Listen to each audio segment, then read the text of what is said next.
Hello, Ivo. Hello, Lili. Hello, Lilou. Hello. In Amsterdam. Yeah, welcome. Finally, she got there. Good. Oh, there's so much love here.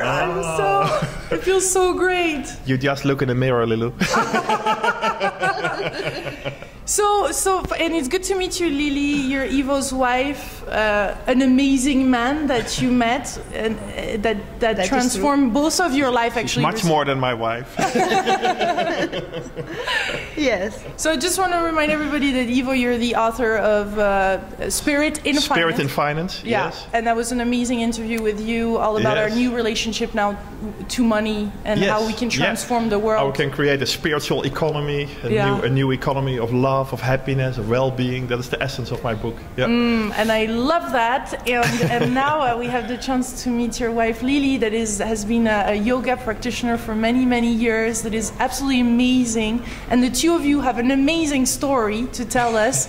Synchronicity that has happened in quite a special, magical, effortless way. Yes. So tell us about your background, Lili, first of all. Now, I came from Romania. Yeah. I have been for a few years there working like an engineer in the buildings part.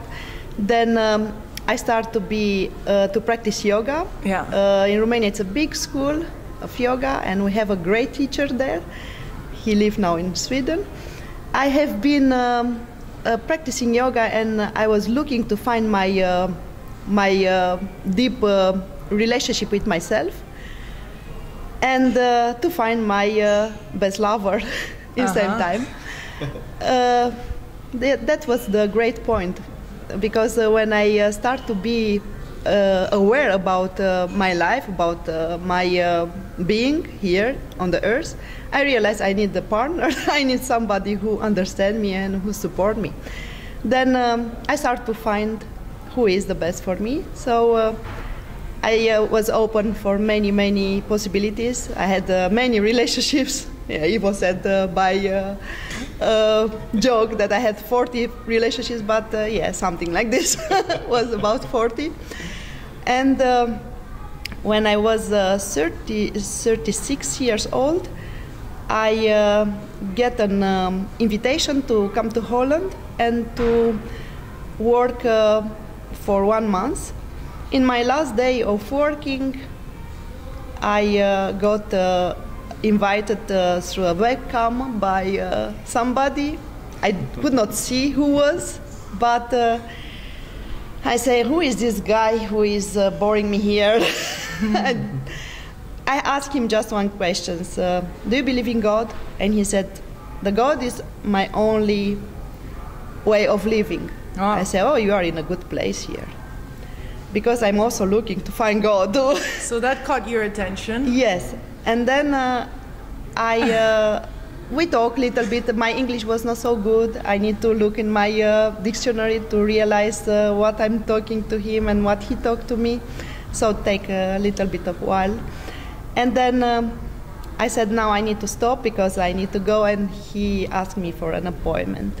And I said, okay, I want to meet you, but first show me a picture of you. Please send me a picture. And he showed me a picture. And when I saw the picture, I was really deeply shocked. I said, oh my God, this is the man who I really loved. Mm-hmm. And you recognize him right away in the picture. You had a dream before that, actually. Yes, 2 days before, I had a dream that I had I give birth an heart.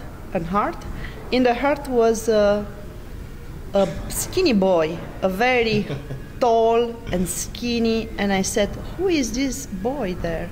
What is this dream about? And all my dream was about how I grow him, how I feed him, how I teach him, how I... In 9 months' time, because it was something, a period, in 9 months' time he became a real man. And I said, no, let's go for it. I don't know who is in my dream this boy about, but looks so real to me. Mm. And after 2 days, I met him by internet. Then we make appointment, a live appointment. And we have been meeting first time in Central Station in Amsterdam. That was right here. Yes, right, in this is the our city. place. This is our place. And in Amsterdam, in 1 month's time, I did not go one day out from my place because I did not know how to go. I was first time in another country, and for me it was quite difficult. But when he asked me to go, I have trust. I said, I come to meet you, but I know just one place, the Central Station. So if you come there and you will come to pick me up, I'm very happy. And then I will lift my hands to your hands and you can go with me. So we met each other in the place where was a little bit of water, little bit of air, little bit of earth, little bit of fire, was everything there, all the elements. So we meet in a place where we were completely in a Central Station. I saw him and I said, oh my goodness, I don't know, I cannot, I hear his voice, I saw his hands, I saw his soul, and I say, I can't believe he is somebody who is belong to me. I had no courage to tell him in the moment, you know, I feel you are my husband. I had no courage, but I was longing for many years, 40 relationships. And when I met him, I said, okay, God, thanks. I don't say more. I just thank you. And I'm just happy. I met him. This is the most important. And did you feel the same, Ivo? What was it like when you saw her? Exactly. I saw it, and I think the first 5-10 minutes we didn't speak at all. We just walked hand in hand through the building towards Amsterdam. And first question I remember was, what are you doing? Most unimportant question, but that's, well, she was doing yoga teacher. Yeah. Me too. I was also following a yoga teacher course. And then for 5 minutes again was silent, and I don't know. But it was a good silence. It was, well, if you can really be silent with someone, then you have a very deep relationship together. Yeah. It was a recognition straight away. Yeah. We didn't see each other for 3 months. She go by bus to a few months to Romania, by bus all the way. And when I visited her just before Christmas, I was so shocked. I come in the ashram where she lived. And I'm from a background around sexuality pretty strict. If you want to be one with God, then, well, sex is the last thing you think about. And there I come in this place where, was it a tantric yoga place? Lily's active in that area. Lili. And I see it was like Sodom and Gomorrah for me. So I think I got fever, 42 degrees, and I said, I was also sad because I love her so much, but I cannot live with you, with all these beautiful women around. I don't know. I suppressed that my whole life, actually, all around sexuality. I just suppressed it, and there's a lot more to tell, but that was the beginning of our stuff. And then after 3 days, we bought rings, and we decided to marry. Yeah. Really quickly, it all made sense. How old were you both?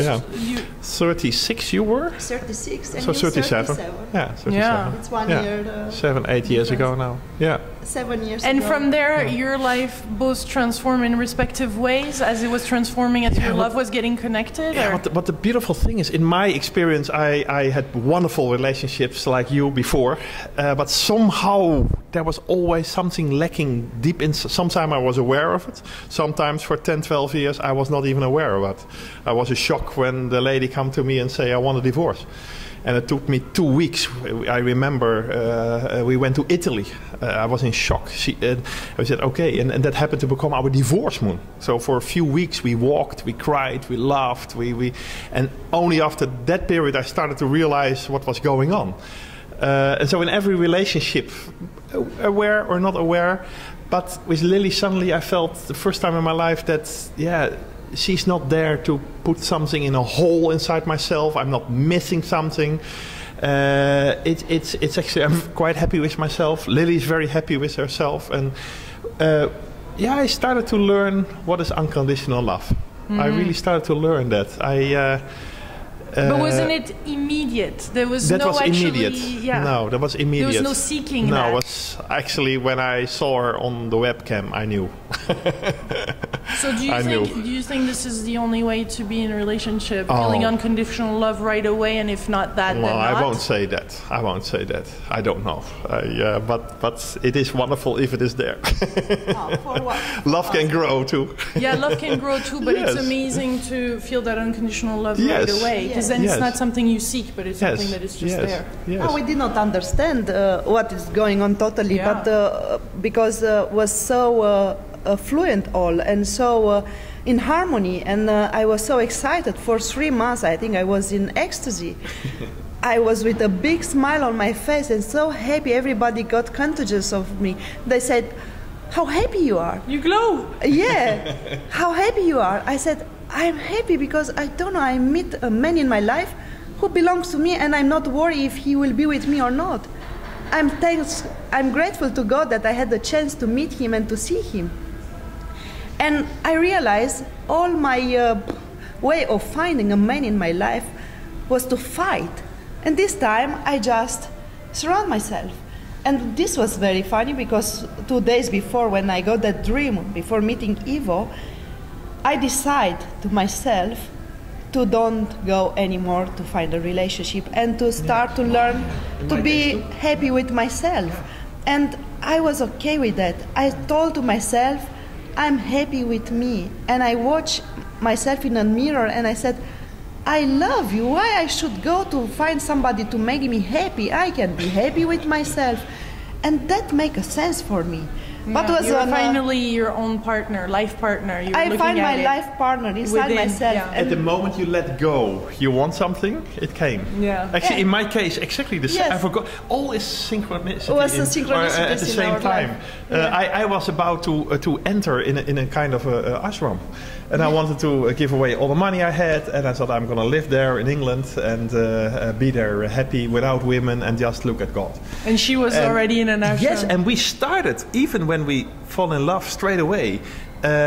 We started for 2 months to say to each other, we have a spiritual relationship. And he is the especially I, and we just spiritual. Yes, we did not. I had spiritual no can be to tell making love too. I find out now, but then I thought spiritual is not making love, just friendship. Yes. Till you started actually with SMSs, and I was shocked actually. I don't know. Did you pursue him? Yes, she tried. 2 weeks before he came to Romania, I asked him many times, "You want to come to Romania?" Because he sent me a letter, a very deep letter. And I didn't understand that English at that time, and my boyfriend, I had a relationship in that time. Ooh. Her boyfriend had to translate my love letter. And I asked him to translate. I was in his home, and I said, "Please translate me this letter." And he said, no. When he read it in 5 minutes, he said, "No, you should translate yourself." And I said, "Okay, give me a dictionary." So I took a dictionary. I translate word by word for around about 2 hours, and I didn't know what. I clicked on the computer that all was gone. I got so angry, and then I thank him. "Now you translate the letter." Yes, and he came and he said, "Okay, you wanted." He started to tell me what he wrote. Oh my goodness! I said, "What is this?" Oh my goodness! He really feel that we belong to each other. What I felt. He started finally to express himself. Yeah. Through SMS was just shortly. For 2 months we just SMS each other, and briefly to talk by phone, very simple words, but deeply we did not had that conversation yet. So he started with that letter. So I sent him straight away another letter. I asked my boyfriend to make beautiful in English. I wrote in Romanian, and I asked him to come to Romania. He need to come for Christmas. I must see him again for Christmas. You need to know her boyfriend is one of the air traffic controls in Romania. So when I meet him, I really thank him that he didn't send the plane to Moscow. Yeah. He was sweet. He was very open. He was really very good for me in that time. It was a process of being inside myself. He teach me a lot in that time. He teach me a lot, and I'm so grateful for that. And okay, and then I sent him a letter, then he must come to Romania, and then after a few days he decided to come to Romania, and then I sent him an SMS when I was sure he will be in airport, and I said, you'll be okay if I will kiss you. And then he got shocked, and because our whole conversation was about spiritual level, and he did not understand, and I go also in physical level. But I don't know, I start to dream about him, I start to have orgasms when I was thinking of him, and I was really so happy. It's all Tate, honey. It's okay, but this is what happened. Without being with him, I was completely in my body, completely, fully rich. Yeah. And I said, now I want to be with him. My body is prepared to be with him. Wow! So I said, yeah, I want to kiss you. That was very funny, his reaction. I did not realize he will ask his brother. And his brother, he said, but if he doesn't smell nice. What? Like, this is a miracle. Oh yeah, because some people say, oh yeah, but, there's something with the it's like of the skin. Yeah, maybe she like, don't we're beyond that. Maybe she have not your smell type. I said, no, I am his smell type. I'm for sure. I smell him from the distance, from 2,000 kilometers. I know how he smells. I know how he is. I was just happy to be in his arms. So when we met each other in the airport, was a lot of emotions because a dear friend of him, he died. And he said, I don't know if I will come. His best friend, he died. And I said, please, I will help him. I will bless him. Please come. He is okay. He's in right hands. You don't need to be there for funerals. If you will be with me, he will reach the happiness from your heart. So just come to Romania. So he decided to come to Romania. And exactly in the day of his funerals. And he sent his father, Ivo sent his father to play piano on his funerals. So he was okay. So when we find each other on the airport, we were just kissing each other. We could not stop each other anymore. In the car, we go to the ashram, just kissing. We could not take a distance from each other. We were just connected. And our driver man, he said, oh my goodness, what are you doing there? I said, I'm just happy. And we are just happy. And yeah, we discovered together our potential of love. Was just an explosion, a big explosion. We are just, yeah, for years in a big How many ecstasy. years now? We are 7 years together. 8 years. 7 years. It feels like you just met. You know? I mean, it feels like it's still the honeymoon stage. What some people say. It's still, huh? I remember I had a close friend of mine. He is clairvoyant. You should interview him one day. His name is Tom Peters. He's in Holland one of the big tarot experts. Cool. He's a wonderful man. I would love to. Lili was being with him and shared all kind of stories. So spiritual. I was touched, and I said to him. You know, what can I do for her? I feel, she's so spiritual. I feel such a farmer. And he, you know, yes, you are. And I feel even more depressed. But then he started to explain how nice it is to be a farmer. The beauty. But he said, okay, if you really want to do something for Lili, make sure she get a child. And that's actually where a really important next chapter starts. And also in relationship to if you let go of things in life, because it was not easy. Lili lost 9 children. 9. So yeah, it's not an easy job. And in our relationship, there were 3 lost. And after 4.5... miscarriage. Yeah, miscarriage. So after, miscarriage. After 4.5 months, 5.5 months. Maybe you can share with number 9 what happened